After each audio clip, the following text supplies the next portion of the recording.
Hello and welcome to another episode of the Under the Dome podcast. Today we have a really special update for you. We haven't been doing a lot of in-season game previews, but this one seems to have a little bit more importance than the rest of them. If you've been living under a rock for the last week, Notre Dame and USC are set for what should be a pretty exciting showdown at Notre Dame Stadium this Saturday under the lights. It's a 7:30 kickoff on NBC. It should be a really good game, and I'm looking forward to it. I'll be in attendance, as I am with most Notre Dame USC games. I always try to make it that be the one that I get to every year. But before I get way far ahead of myself, I want to dish out a couple of quick thank yous before I introduce our two guests from the Traveler Hates Thursday podcast, which is a USC devoted podcast. But I'll talk about them here in a second. First of all, I want to say thank you to the Dose Leprechauns, Jason and Nate. Those guys have been great. They do a Facebook Live podcast most Sundays. If you're interested in following along with their podcast, go on over to Facebook, search Dose Leprechauns and like their page, and you'll get their live podcast. They bring on some former Notre Dame players and things and do a really good job. You'll also see our logo on the banner behind their podcast. We've been working together. It's been great. And then the other thank you real quickly is to Lynn and Ryan at tnndn.com. They've been so gracious to let us use some of their photography, which is fantastic, by the way. And they have allowed us to use their photography as featured images on our site, and that site is indianasportscoverage.com. So if you are hungry for more Notre Dame content, head on over to indianasportscoverage.com. Scroll down a little bit, you'll find the Notre Dame section, and that's where you can find all of our writing and things of that nature. So all of that administrative stuff out of the way, I wanted to welcome our two guests. First, we have Saman Jabari from the Traveler Hates Thursday podcast, and then he is joined by a relatively new colleague who our Notre Dame fans have not met yet, and that is Kenny Martin. Guys, how's it going? Going well. Great. Ready to talk about some Notre Dame and USC football here. So first of all, I just want to get both of you engaged where both of you are as far as your...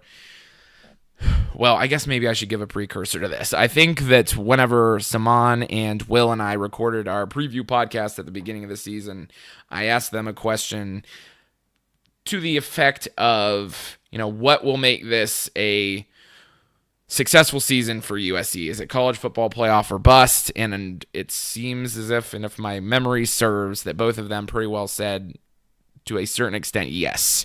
And I think both of them were pretty much on record as saying like 5-1, or is USC 5-1 or 6-1 right now? 6-1. 6-1. One loss at maximum by the time this game was being played, I believe, was kind of the consensus, and hoping to be undefeated.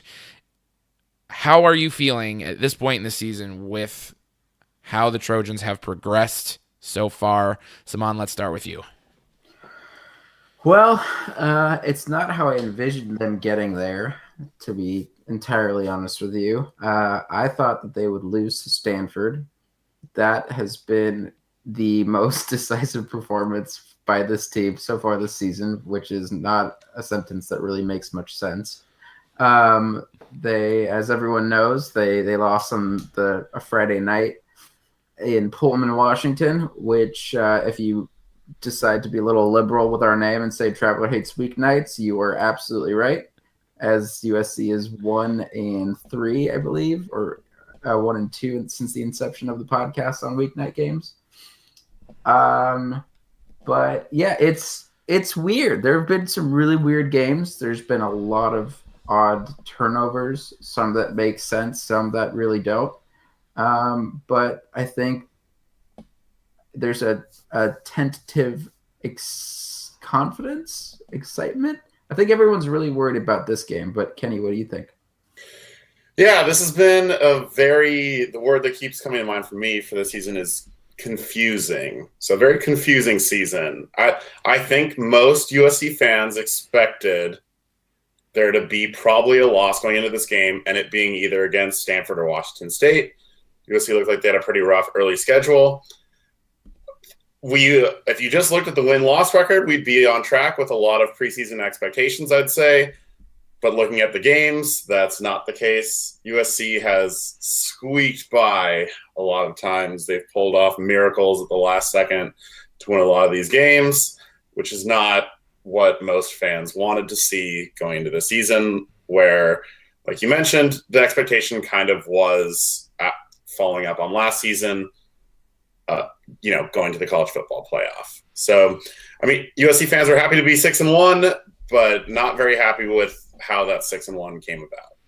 Yeah, so I've watched, it's been hit or miss watching USC football for me. If they're on kind of in the afternoon, it kind of conflicts with my Notre Dame watching. And if they're on real late at night, then, I'm just, because I'm out here on the East Coast in the Eastern time zone, then I'm usually halfway asleep by the time that the game gets started, and then definitely asleep by about like halftime.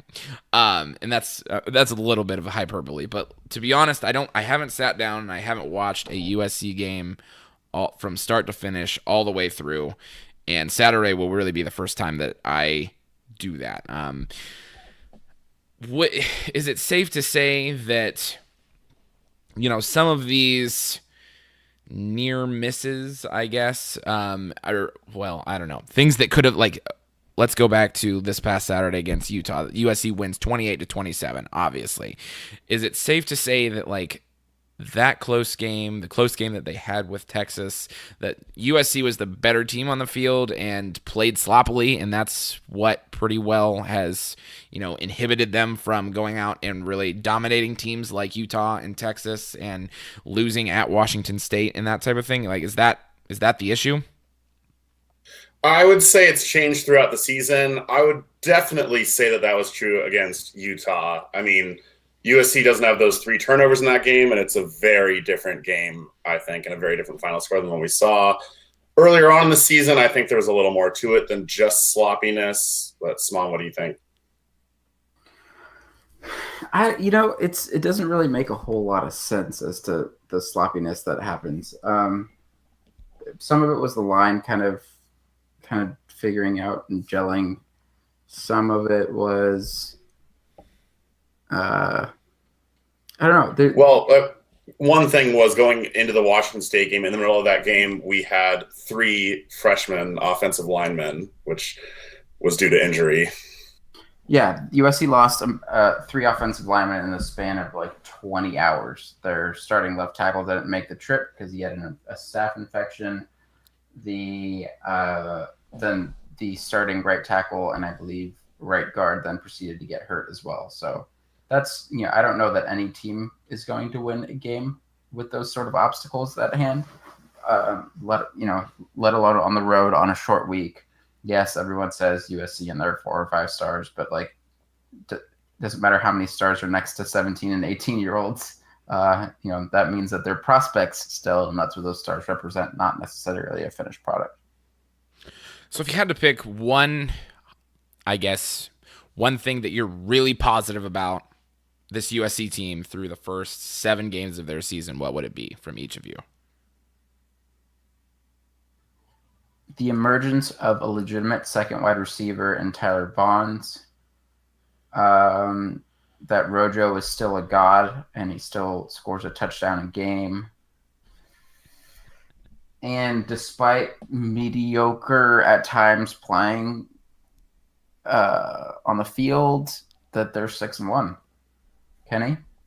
I was going to mention Ronald Jones and USC's running game being phenomenal when they actually, use it. But since you already brought that up, I'm going to bring up USC's defense, which has been the reason that they are in these games. USC's defense has seriously bailed them out a lot of times and can't be praised enough for why we are 6-1. All right, so I'm hearing some similarities from you guys as far as, and I'm thinking of these similarities in terms of what Notre Dame season has looked like so far. Obviously, if you followed Notre Dame football at all, and I don't know how much you guys have, if you haven't, you need to listen to the podcast more often. No, I'm kidding. Anyway, but not really. But if you follow Notre Dame football at all, this has been a case of figuring things out on offense, relying on the defense, and then, hitting on some big plays to, score some points and do things that way.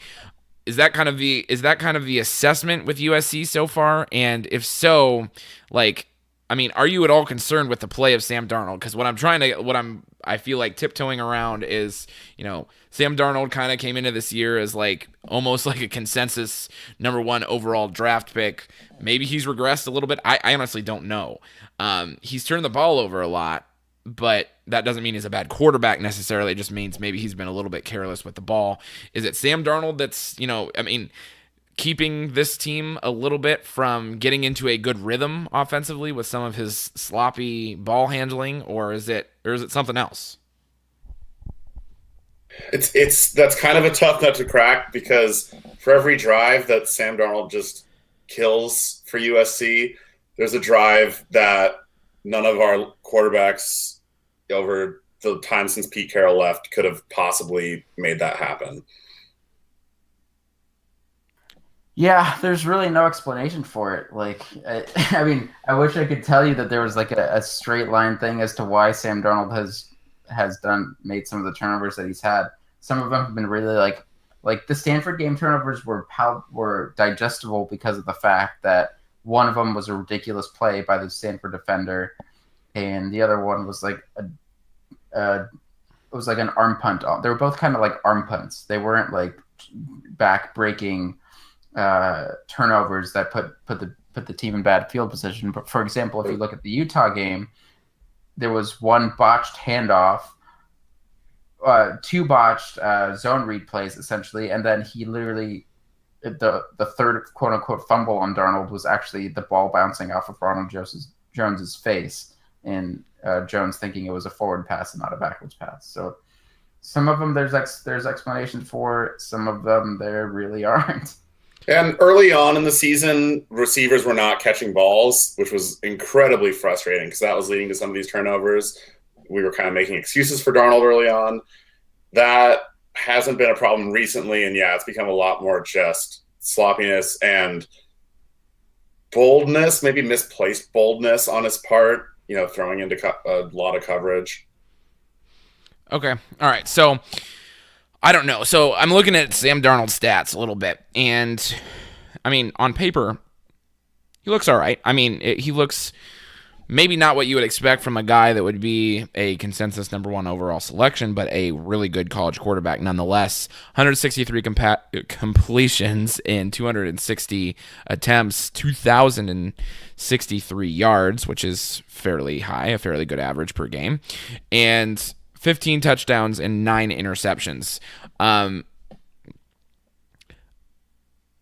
you tack on those interceptions with the fumbles, I mean, I haven't seen a ton of these Sam Darnold interceptions. Is this like a case of, were these interceptions early in the season and he wasn't, on, having the timing with his receivers, or what was really the case? Because, to me, for like to be a really good college quarterback, you guys talked about some of the fumbles and that type of thing already, but it seems like, I mean, am I right in saying that the interception rate has gone down from the beginning of the season to, over the last couple of games, or is that an incorrect assessment?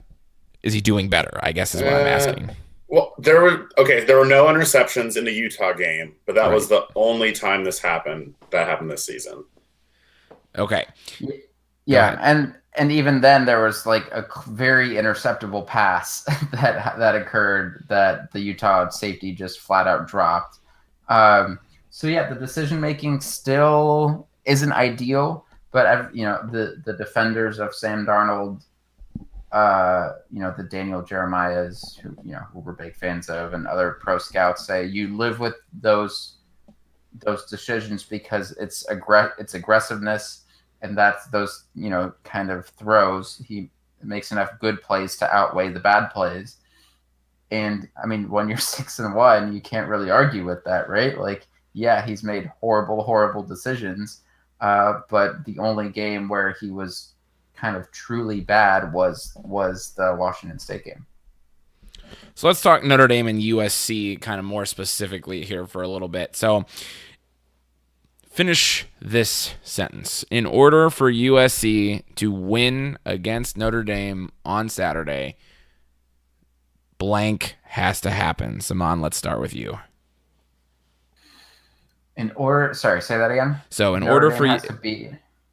in order for USC to beat Notre Dame on Saturday, for them to come into South Yep. Bend and win, blank has to happen. They have to take advantage of the struggles of the Notre Dame passing game. It's almost, I feel like the blueprint has to be similar to that of the Stanford game in the sense of limit the running game as much as you can, knowing that Josh Adams is probably going to get something big a la Bryce Love. But if you control everything else around you offense for the Notre Dame offense, you're going to have a shot. Kenny? I would say turnovers have to be limited. If I don't think we survive this game having the same number of turnovers as we did against Utah. I think Notre Dame's offense is much, much stronger than Utah's. And if we turn the ball over 3 times, I don't see a chance of us surviving it. All right, so let's flip the question. Do you have more to add?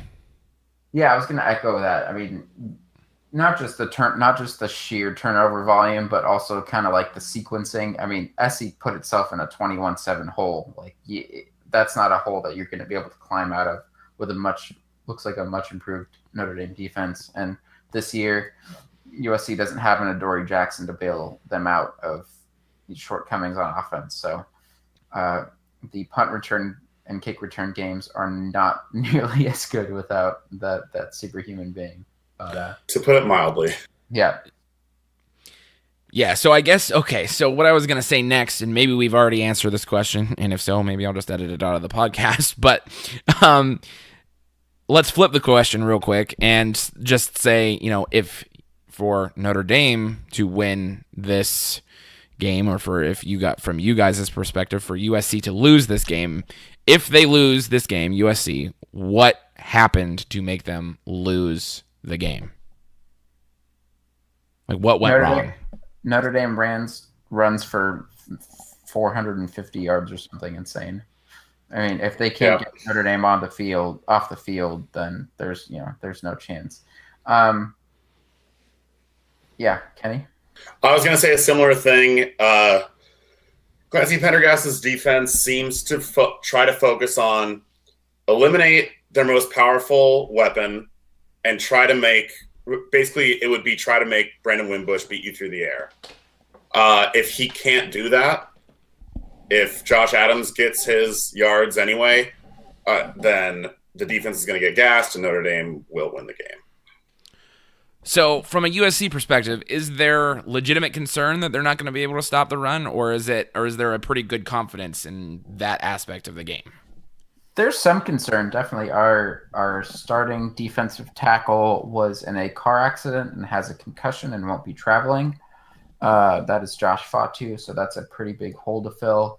The next guy up behind him decided to retire and start his career coaching. Same week. Same week, yeah. Same week, same day even, I think. So that happened. So you're looking at a true freshman in the name of Brandon Peely probably being the starting defensive tackle. Now, the good thing about Brandon Peely is that he's not small. He's a very large human. He's 315, 330 already. And Clay Helton has given him the wonderful nickname of the dancing polar bear since he's from Alaska. But he's a true freshman nonetheless. All right. So I don't know. Do you guys have any questions for me about Notre Dame, what I think is going to happen as far as like what's going to happen on Saturday? Well, I have what maybe a somewhat broader one. Okay. Do you personally think this game has playoff implications for both teams? I think that a lot of the it seems like every other article that I read about this upcoming game is like this is a sort of a play-in game for the playoffs, if everything holds true the rest of the season. So yeah, I think that this game has playoff implications for sure. However, I don't know, like I say, I'm not sure how familiar you are with Notre Dame football and like what, our schedule looks like the rest of the way. Yeah, it's a bit more harder than ours is. Yeah, it seems like USC has kind of gone through more of the gauntlet early in the season, and now, at least for, after Notre Dame, they've got, and I could be wrong, and correct me if I'm wrong, but they've got maybe a little bit of opportunity, I guess, to breathe a little bit before you start talking about like UCLA, which is always, being a rivalry game for USC is always an adventure, I suppose, and then potentially the Pac-12 championship. Notre Dame's the opposite. They after USC, they've got a matchup against a really good North Carolina State team that has a really good defensive line. They play Wake Forest in there, who before Clemson kind of imploded, they only lost to Clemson by 2 scores. They've got Navy, who's always interesting. They've got Miami, Florida, who's still undefeated, and then Stanford to end the year. So it's, I don't know, to say definitely it has playoff implications if Notre Dame runs the table, because I to me, and homerism goes a certain length, a certain way in this statement. But to me, if Notre Dame runs the table, there's absolutely no way that you can hold them out. And I think probably the same goes for USC as well, because what's going to happen, obviously, is that they'll have some resume games. This Notre Dame game would be a resume builder if they would win. And then the Pac-12, obviously. So if you go and you win the Pac-12, how in the world can you keep them out? So, yeah, there's playoff implications. I would say the playoff implications are probably stronger for USC at this point because of where they are as a program and their ability probably then to run on the table for them is, there's a higher probability of that happening. Yeah, so we're big fans of Bill Connolly's S&P Plus metrics, as you know. So looking at the Notre Dame schedule, it's a little backloaded. You're not kidding about that. You played 1, 2, 3, 4 teams 80th or below in S&P, 79th and below in S&P Plus. Granted, you did play a very good Georgia team early on, only lost by 1 point at home, so that's probably where a lot of Notre Dame optimism is, I would assume. Kind of further looking into like the Notre Dame profile, something that is standing out to me that I just have a question regarding is, so it says Notre Dame, in terms of Bill's 5 factors, efficiency, explosiveness, field position, finishing drives, and turnover margin. Is the Notre Dame's offense 9th in explosiveness, kind of going after that Big 12 style here, but 83rd in efficiency. Is the offense that dependent on the big play? To a certain extent, yes, I think, because one of my knocks on Josh Adams, and really it's about the only knock on Josh Adams, I guess, is that, I asked legitimate questions before the season about whether this guy is a every down type of back, and I don't remember if I mentioned this on our first podcast or not, but, I had legitimate questions about whether Josh Adams was ever going to be the back that, when there's not a big play to be had, is he going to be able to put his shoulder pad down and get 3, 4, 5 yards on every single play? I still sort of have those same type of reservations about Josh Adams because, and this is the case with all good running backs, to be honest. Josh Adams is averaging 9 yards a carry this season. And it's not like he's getting, 6 yards a carry, then 12, then 7 and 11. It's like 1, 1, 2, 79.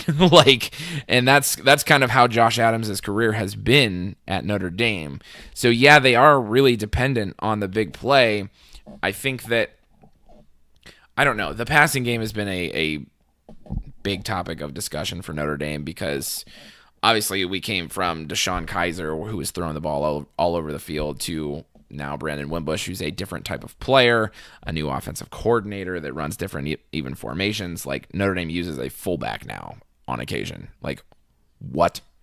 Like, in South Bend, like, the word fullback was like a dirty word for a while. It's like, I don't know. Not among the fans, among like the coaches. It's like, I don't know. So thanks, Brian Kelly. But anyway, so I think they are to a certain extent dependent on the big play because the way that they've survived this year so far, I mean, teams are loading up against the run and they haven't really been able to hit receivers, but where they have been able to hit is, they just don't turn the ball over a whole lot. And, if they go 3 and out, they punt it, they play good defense, they get it back, and they wait until, you've loaded the box. But then, when a team loads the box, then Josh Adams, if he can make a guy or two miss, then he's gone because there's no one back there in the safeties to keep him from turning a, 12 to 13-yard gain into a 65-yard gain. So that's just really how Notre Dame has thrived so far this year. It's like, just wait for the big play. Just wait. Like, there's one coming. Against Georgia, it never came, and that's why we lost. So that sounds like a bad recipe for the USC defense. Clancy is very, very good at limiting teams' efficiencies, but since he's so aggressive in his style in terms of throwing blitzers from different directions, he kind of leaves the defense susceptible to a big play. And while the DBs have been good, Kenny, would you say overall? Overall, yeah. They have there are moments in which they can get burned, and usually when they're burned, it's for some. They're horribly burned. Yeah. Yeah, I mean, there's been one game so far this year where I felt like Notre Dame had really, really good balance offensively, and that was against Michigan State. And they started that game with a lot of short passing plays that seemed to get Brandon Wimbush in a rhythm. And he was able to hit on a couple of, they started with a couple swing passes. I mean, those plays weren't even necessarily all that effective, but what they did was, allow him to, see his teammates catching the ball a little bit and then, just gain some confidence and hit some guys down the field. Brandon's been really bad in the intermediate passing game. I mean, he can complete the short ones, he can throw the ball a country mile, but when it comes to hitting that 12 to 15-yard pass, he just hasn't been great. A lot of that has to do with, I've done probably more film study this year than I ever have as, in my time trying to analyze Notre Dame football. And he's just, when there are opportunities for him to throw people open, he's not taking those opportunities. And, I posit that it's probably due to the fact that he knows he has a really good running game. He knows that the defense is really pretty good, and he doesn't want to make a turnover.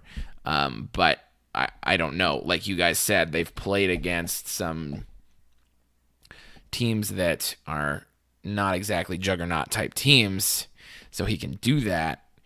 But it'll be interesting to see what happens when, the big dogs like USC and North Carolina State and Miami of Florida and all of that match up with Notre Dame over the next couple of weeks. So, for me, this game is, I mean, it's a significant measuring stick because,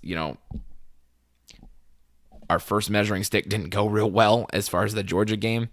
Obviously, Michigan State was a good win and looks a little better since they beat Michigan, even though I think Michigan's not really that great. But I don't know. This is a game that gives me a lot of apprehension because I don't know. I think that it could go a lot of different ways. Let's be honest. So that's kind of where I'm at, and it's almost hard to predict. And we're getting to that point where I'm going to ask you guys to make predictions, but it's just going to be a difficult one to predict, I think. Who do USC fans need to be worried about on defense? On Notre Dame's defense, or like when USC is on defense? No, on Notre Dame's defense. On Notre Dame's defense. The guys that are playing the best on Notre Dame's defense right now, Sean Crawford, number 20. He is a cornerback. He's kind of playing, so Notre Dame's playing like this rover thing where, it's a 4-2-5, 4-3 type of a hybrid kind of a thing with that, fifth defensive back being more of a linebacker hybrid type of a guy. But Sean Crawford is kind of the guy that's playing like more of the traditional nickel type situation in, second and long and definitely third and long type situations. So Notre Dame doesn't take out that rover player and bring in a defensive back. They actually take out a linebacker, leave the rover on the field at more of a traditional linebacker spot, and bring in a nickel back. So it's like you're playing 4 down linemen, a traditional linebacker, a safety in a linebacker's type position, and then 5 legitimate defensive backs. And within that, Sean Crawford has, I wish I had his numbers in front of me, but he was, if you watch Notre Dame play against Michigan State, he was the one that ripped the ball from LJ Scott right at the goal line to force a touchback when it, 6 inches more into the end zone. That's a touchdown. He's been in the right place at the right time, gotten 2 or 3 crucial interceptions throughout the year. And he's been kind of like the ball hawk on defense. He takes advantage of his opportunities. One of our cornerbacks, Nick Watkins, has struggled, so then Sean Crawford oftentimes has then bumped out to be kind of like the starter at certain times, I guess, at that cornerback position. But I think they like him inside as much as possible. But he's a guy that, at the beginning of the year, he wasn't necessarily slated to get a lot of playing time because he, his freshman year on campus, he tore his ACL. Last year, his sophomore year, in the second game of the year, he tore his Achilles. So he hasn't really had good injury luck. This year he's been healthy, knock on wood. But, you didn't know what you were going to get with him, and he was down the depth chart a little bit, and they can't keep him off the field. The other guy is that rover position guy, Drew Tranquil. He's been really good, making plays all over the field. And Notre Dame's defensive line was supposed to be a big major question mark, and they've got some guys. Dalen Hayes is our best pass rusher, without a doubt. And the guys inside, Jerry Tillery and Jay Hayes, have played really well as well. And they're, just the reliable guys on the defensive line that you would want. So I don't know. It goes probably Sean Crawford and then kind of, down the line from there. Niles Morgan hasn't even had that great of a year, but he was Notre Dame's best defensive player last year. So I don't know. There are a few names. I know you asked for one, but I gave you a lot of them that people should be aware of. No, it's good, definitely. And you mentioned one guy, Jerry Tillery. We're not going to see any more dirty plays out of him this year, right? Man, I sure hope not. Good gosh, when I saw that happen, I was so mad. I don't know. I was privately saying to myself, if I was Brian Kelly, I'd kick that guy off the team. Blah blah blah blah blah. But I don't know. I don't know where that came from him, to be honest. I guess that was peak 4-8 boiling over, I guess. But he's not known as a hothead type of guy. That was really the first time he'd ever done anything unbelievably dirty like that. And you're obviously referencing the stomp last year. Yep. And he hasn't done anything dirty since. So let's hope we don't see any of the same things. Now, I do believe he was quoted today saying I don't like those guys. I don't like those colors. I don't like their cleats. I don't like anything about them. I don't like their horse. I don't like their. And I was like, okay, that's fine for you to feel that way. But I was thinking in the back of my head, don't stomp anybody, because that could. Yeah, see, you want that. You want that fun part of the rivalry. You want both teams feeling that way. But absolutely, just don't get dirty about it. Absolutely. So let's kind of start to wrap this with a couple of general questions. I'm going to get to the predictions here in a second, but what I want to ask you before that is, this USC Notre Dame rivalry has been a fun one over the years because it's produced some really outstanding games. Every time I talk to Saman, I reference, Bush Push because certain levels of PTSD. I was there as a angsty 14-year-old. And I, have in my mind played that over so many times. I had a buddy in college who was a big-time USC fan. He's from Southern California, and he just kind of actually, jabbed at me a little bit the other day because, I tweeted something about, the Bush Push, and if USC hadn't cheated on that play, Notre Dame would have won. And he said if only a freshman wide receiver hadn't beat you for 60-some yards on 4th and 8. I was like, very true. Very true. But I digress. So this has created some really interesting, fun games over the years. And also some, in recent years, really lopsided games, not fun at all. Maybe it's fun for you guys because you've been on the winning end of a lot of those. But I was at the 14-10 clunker a few years ago in South Bend where it was 14-10 at halftime and it ended 14-10. To me, it was fun because we won, but it wasn't a fun game to watch, I guess is what I'm trying to say. is this rivalry back, and is it back to stay, do you think? I mean, it's back in the biggest way it's been since the Pete Carroll era ended at USC, I'd say.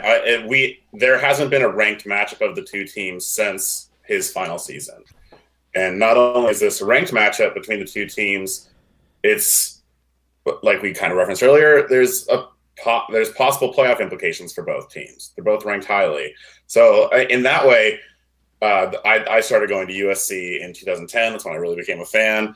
It's the first time in my fandom that this feels like a truly massive rivalry game, which is awesome. That's it. It's how, obviously, it's fun when your rival loses, but it's really fun when you go into a rivalry game like this and it means a lot.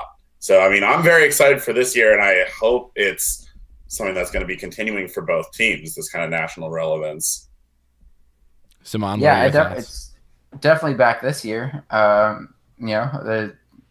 no 4-8 team looming in the picture here. There's to diss ourselves, there's also no preseason number 1 team who's now unranked going against the number 1 team. Yeah, well, Kenny, you've been playing with that omen a little bit, and I don't know if I appreciate that, but yeah, no, I mean it's definitely back this week, and you got to take this on a year by year basis. It's always going to be an important game for both fan bases, absolutely. But yeah, it's fun to see this game mean something. It's always good theater. It always, something special always happens when these two teams are good. Absolutely. And, I don't know about the future of USC, although, it always seems like USC is getting the, best type of athletes. So at the very least, they're loaded in that, category. And what they do with them then, as you guys know, you guys cover the team, it's not always having the good athletes. It's coaching them up and putting them in the right scheme and that type of thing. But, as I look at Notre Dame football, I think that they're in a really good place right now as well. So, I guess what I'm trying to say is that I think that this is starting here in 2017, I think this hopefully is the start of some, another good stretch of years, talking 5-6 years where Notre Dame and USC is going to be really, really good and really, really interesting for years to come. Because I think Notre Dame's just in a place where they are finding more consistency, I guess is what I'm trying to say. So I'm excited to see it. Like I say, I don't know that I should say this on a Notre Dame podcast that I host, but I actually kind of like, when Notre Dame and USC are not playing, I love watching USC football. I love, the fanfare that comes with, the USC band. I love, I don't know. I've watched USC come into Notre Dame Stadium. I've probably been to, I would venture to say 5 or 6 Notre Dame USC games in my life. I always make an effort to get to the Notre Dame USC game because it's a different feel when, the USC band comes onto the field. They the guy takes his little sword and he plants it in the in the turf, and then the whole stadium boos. And believe me, I will boo myself while I am there, but in the back of my head, I'm gonna be thinking man, that's really pretty cool. So I don't know. Go on. And you guys are the cooler rival for still letting us do that. Yeah, I don't know. Now we have a turf field, so I don't know that it's going to happen anymore. But I don't know. That fanfare is still there. You hear the USC fight song and the, I don't know if it's the fight song or the march or whatever the heck you guys do. I don't know. And I just, like I say, I think it's really cool. Obviously, I get annoyed with it, when it means that, I'm hearing that fight song all the time because USC's scoring and moving the ball and getting first downs. That's when I get annoyed with it, again, when they're playing Notre Dame. But other than that, I just think to myself, because there's similarities, I guess, between Notre Dame and USC with, tradition and, having thematic type bands and music and that type of thing. I don't know. There are similarities there, and I can get behind it, I guess is what I'm trying to say. I think there's a mutual, besides being a rivalry, there's a mutual respect, between the two programs too, that kind of goes all the way through. And And for me personally, like I went to Notre Dame High School in Sherman Oaks, California. All the colors were the same, the uniforms were the same, the fight song was the same. So like I don't have that burning hatred for Notre Dame. Now I hate UCLA with everything that burns inside of me, but it's not the same, for Notre Dame. Absolutely. All right, so I'm going to put you guys on the spot a little bit. I think that I don't follow the spread real closely, but I think Notre Dame opened as a 3-point favorite. It was even for a while. Then Notre Dame, I think, once last week's games concluded is when Notre Dame kind of opened as a 3-point favorite. I've seen it up to like 4.5, 5 points now. I don't know why. You never know what goes through the minds of these odds makers, but obviously they get it right a whole lot. What are your predictions for the game as far as winner, final score, and maybe like what the game is going to be like? So per ESPN.com, the spread is 3.5. Okay. In favor of the Irish. Kenny, you go first. My prediction for this game is changed a little bit since we recorded. Before Kenny goes forward, I would like to add a layer of kind of, what's the word I'm looking for? Just description around what's going to happen here with Kenny. So we recorded the Travel Hates Thursdays Utah review, Notre Dame preview on Monday night, right, Kenny? And Kenny was the most forlorn I've heard him, and that's even including when we recorded a podcast entirely around emo music. So now that I've built that sort of stage for what Kenny's about to say, Kenny, where are we at? Okay, because we also mentioned that my normal week-to-week prediction, I feel the worst about the upcoming game the day after we just played. And then by Saturday, I'm super excited. I'm a super homer and sure we're going to win. But so right now, I'm a little more confident than Monday. But I say the Fighting Irish win the game 31-24. The way I think it happens, I think Notre Dame has a decent lead at the half. I think USC mounts a really impressive comeback in the second half, but it's just not quite enough to pull it off. So, just doing the math here, that's a 7-point improvement on Monday's score prediction, I think, from Kenny. Yeah, it is. So, if the trend holds in terms of 3.5 points a day, I think Kenny thinks we're going to win by a field goal on Saturday. But that probably will be what I think. If you had to guess. So I appreciate that there's a natural trend there, Kenny. Thank you for that. I am as optimistic as Kenny will be on Saturday this week. I think SC wins by a field goal, 27-24. I have to say that because my schedule prediction for the beginning of the year was 11-1 for USC, and gotta stick with that. I mean, what's the point of making a preseason prediction if you're not going to stick with it? Absolutely. So to give my thoughts real quickly on what this game is going to look like. So Notre Dame had a bye last week, which I think is going to be huge for them. Notre Dame is also on fall break at the moment. So for the first time in forever, Notre Dame planned, I think, their academic year around their football team. Imagine that. I never thought I'd be saying that. But so these Notre Dame players have not had to go to class all week, which I think, it's a minor storyline, but I think it makes a little bit of a difference that they're going to come in. Notre Dame was really dinged up going into the bye week, first of all. Notre Dame's going to run probably 4 different running backs. Some of them might get 1 or 2 carries, but you'll probably see 4 different running backs at times against USC. About 3 of those guys were really dinged up heading into the bye week. Josh Adams included. He, sprained an ankle early in the season, sprained the other ankle later against Miami of Ohio. So I don't know. They're healthy. The whole Brandon Wimbush thing. I think that Simon and I talked about this on Twitter a little bit, that Brandon was in a walking boot And I think he would have played against North Carolina had it been a more important game, had North Carolina been not 1-4 or whatever they were. But he hopefully now is fully healthy. So I think that this bye week came really at a good time for Notre Dame. And I think, like I say, coinciding with fall break was a genius move by the administration for this game. So I don't know. All that being said, I just had to make those points to stall in giving my prediction. I think this is going to be a game that is a little bit more high scoring than the Notre Dame Georgia game.